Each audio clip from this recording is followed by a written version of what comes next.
कहानी एक ऐसी दुनिया को दिखाती है जहां जूली नाम की लड़की एक भयानक ज़ॉम्बी से बचने की कोशिश कर रही है। ये महज एक भागने की कहानी नहीं है, बल्कि ये दिखाती है कि कैसे विपरीत परिस्थितियों में दुश्मन भी हमसफर बन सकते हैं। जूली शुरू में उस ज़ॉम्बी से नफरत और डर महसूस करती है। कहानी की शुरुआत में जूली को देखते हैं जो सो रही होती है, लेकिन जब उसकी आंख खुलती है तो वो देखती है कि उसके सामने एक भयानक ज़ॉम्बी उसकी ओर बढ़ने की कोशिश कर रहा होता है। लेकिन जूली ऊंची चट्टान पर होती है, इसलिए ज़ॉम्बी वहां पर पहुंच नहीं पाता है। लेकिन तभी जूली दिमाग लगाती है और अपनी जेब से एक मांस का टुकड़ा उठाकर दूर फेंक देती है, जिसे देखकर ज़ॉम्बी उसे खाने के लिए उस टुकड़े के पास चला जाता है। तभी मौके का फायदा उठा करके जूली उस पहाड़ से उतरने की कोशिश करती है, लेकिन वो फिसल कर नीचे गिर जाती है और उसकी कमर में चोट लग जाती है, जिसकी आवाज सुनकर के वो ज़ॉम्बी जूली को मारने के लिए उसकी तरफ बढ़ने लगता है। लेकिन देर ना करते हुए जूली भाग के जाती है और अपना बैग वगैरह उठा लेती है और वो भागने लगती है। लेकिन ज़ॉम्बी उसका पीछा छोड़ने का नाम नहीं ले रहा था। तभी जूली समझ जाती है कि ये भयानक ज़ॉम्बी ज्यादा तेज भाग नहीं पा रहा है, और उसी का फायदा उठा करके जूली बहुत आगे निकल जाती है और ज़ॉम्बी को पीछे छोड़ देती है। लेकिन उस कड़कती धूप में उसका पानी खत्म होने लगा था और उसे प्यास भी लग रही होती है। तभी रेगिस्तान के बीच में एक टूटा फूटा खाली घर खड़ा हुआ जूली को दिखाई देता है, जिसे देखकर जूली अंदर जाती है, लेकिन वहां पर खाने पीने का कोई भी सामान नहीं होता है। तभी उसकी नजर एक गंदे फटे हुए गद्दे पर पड़ती है। अब जूली उसी गद्दे पर लेट जाती है, लेकिन तभी जूली देखती है कि उसका पीछा करते हुए ज़ॉम्बी वहां भी आ चुका है, जिसे देख करके जूली बहुत ही ज्यादा घबरा जाती है और वो जल्दी से भाग करके एक बाथटब में जाकर छुप जाती है। लेकिन तभी हम देखते हैं कि बाथटब से एक जहरीला बिच्छू जूली के ऊपर चढ़कर घूमने लगता है। लेकिन जूली डरती नहीं और वो आवाज नहीं करती, शांत रहती है। इसलिए कमरा खाली देखकर ज़ॉम्बी वहां से चला जाता है, और जैसे ही वो ज़ॉम्बी घर से बाहर जाता है तो जूली तुरंत बिच्छू को उठाकर मार देती है और घर से बाहर निकल जाती है। फिर बाहर आकर के फिर से वो अपने बॉयफ्रेंड को फोन लगाने लगती है, लेकिन उसका नेटवर्क ना मिलने के कारण फोन नहीं लगता है। अब उसकी बोतल का पानी भी खत्म होने वाला था और दूर दूर तक कोई घर का नामो निशान नहीं दिख रहा था। लेकिन तभी जूली देखती है कि वो ज़ॉम्बी अभी भी उसके पीछे ही आ रहा है। तब जूली बहुत ज्यादा गुस्सा हो जाती है और हिम्मत जुटा करके उसके ऊपर पत्थर खींचकर मारने लगती है, लेकिन ज़ॉम्बी को पत्थर से कोई भी फर्क नहीं पड़ता है। तब वो अपने बीते हुए कल को याद करने लगती है और डर के मारे अपना बैग उठाकर वहां से भाग निकलती है। फिर बहुत देर तक चलने के बाद उसे एक सड़क दिखाई देती है, जिससे उसके अंदर थोड़ा सा राहत मिलती है और उसे लगता है कि शायद अब हम बच सकते हैं। लेकिन तभी वो देखती है कि एक बहुत ही भयानक बवंडर उसकी ओर बढ़ रहा है। वो रेत का बवंडर इतना ज्यादा खतरनाक था कि एक पल में सब कुछ तबाह कर सकता था। इसलिए देर न करते हुए जूली तुरंत पीछे भागने की कोशिश करती है, लेकिन तभी अचानक से रेत का बादल उसके सामने आ जाता है और पूरा रेत से जूली को ढक देता है। लेकिन थोड़ी देर बाद जब वो रेत का बादल वहां से चला जाता है तो जूली को होश आता है। तो वो देखती है कि सड़क पर से एक गाड़ी जा रही होती है, जिसे देखकर वो तेजी से मदद की गुहार लगाने लगती है। जूली की आवाज सुनकर वो कार वाले रुक जाते हैं और उसमें से दो लड़के निकलते हैं। वे तुरंत जूली को पानी पिलाते हैं और गाड़ी की तरफ लेकर जाने लगते हैं।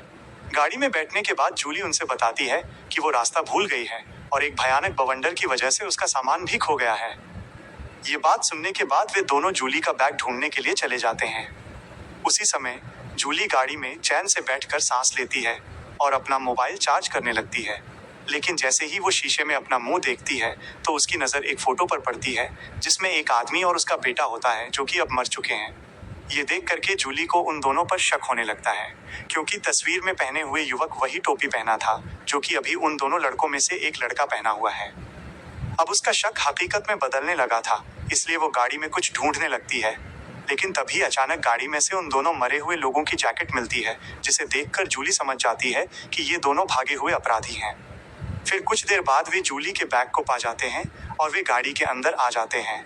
वे जूली से उसके घर का पता पूछते हैं, लेकिन जूली बताने से मना कर देती है और वो कहती है कि अब मैं पैदल ही आगे का सफर तय करूंगी।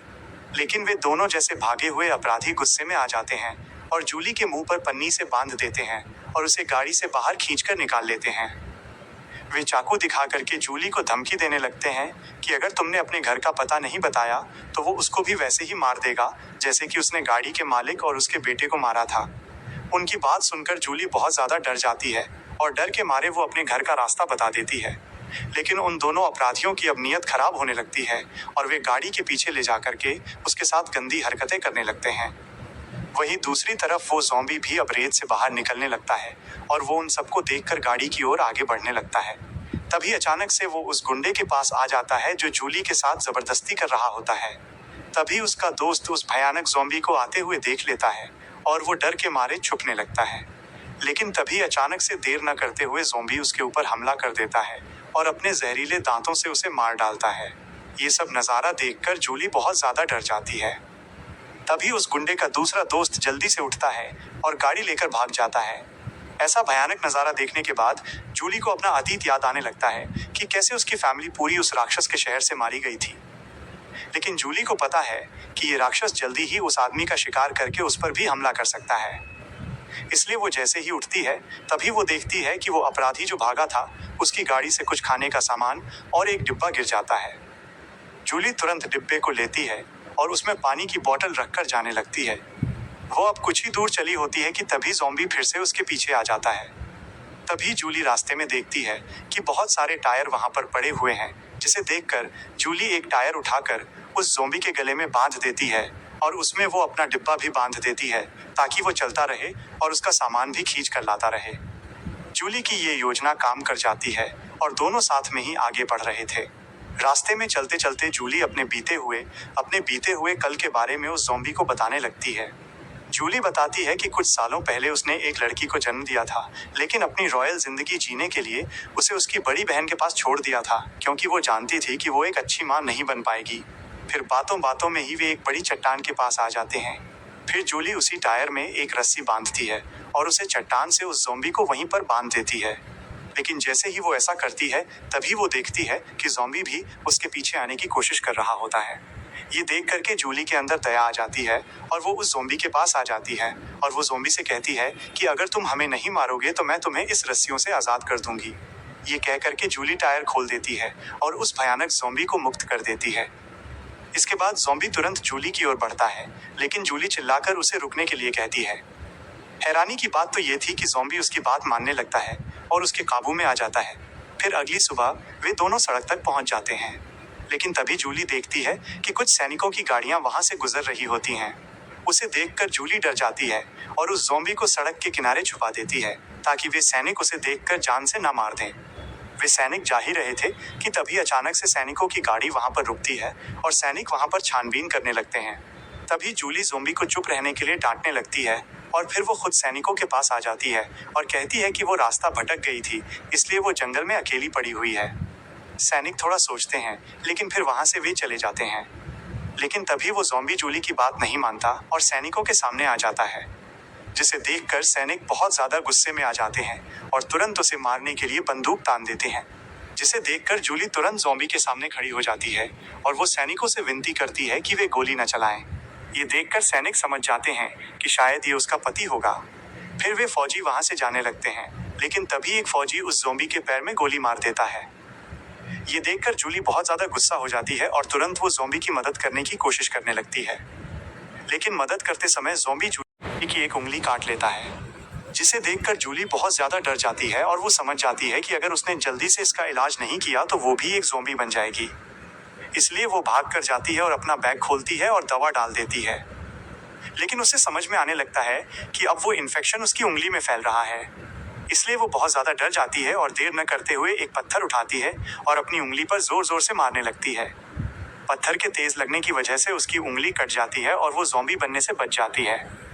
फिर उसके बाद वो जल्दी से टेप से अपने हाथ पर बांध लेती है और वो फिर सड़क पर वापस आ जाती है। वो ज़ॉम्बी को बहुत उल्टा सीधा बोलने लगती है, लेकिन ज़ॉम्बी को सड़क पर घायल पड़ा हुआ देखकर उसके अंदर दया आ जाती है, क्योंकि अब वो गोली लगने की वजह से चल भी नहीं सकता था। वो उसको उसी डिब्बे में बिठाकर घसीटने लगती है। लेकिन कुछ दूर चलने के बाद उसे उसका घर दिखाई देने लगता है। लेकिन तब तक वो ज़ॉम्बी बहुत ज्यादा घायल हो जाता है, इसलिए वो मरने की कगार पर आ चुका था। तभी ज़ॉम्बी अपने सूट की तरफ इशारा करता है, जिसे देखकर जूली उसके जेब में से पर्स निकालती है जिसमें उस ज़ॉम्बी की फोटो और उसकी पत्नी की फोटो रखी गई होती है। वो भी कभी एक इंसान था जिसकी जिंदगी आज नर्क से बदतर हो चुकी है। इसलिए जूली न चाहते हुए भी बहुत ज्यादा मजबूर हो जाती है और उस ज़ॉम्बी को इस दर्द से मुक्त करने का फैसला करती है। फिर जूली एक पत्थर उठाती है और उस रास्ते में उसकी मदद करने के लिए धन्यवाद भी बोलती है। फिर वो उसी पत्थर से उस ज़ॉम्बी पर वार करती है और उसे इस जीवन से हमेशा के लिए मुक्त कर देती है। अगला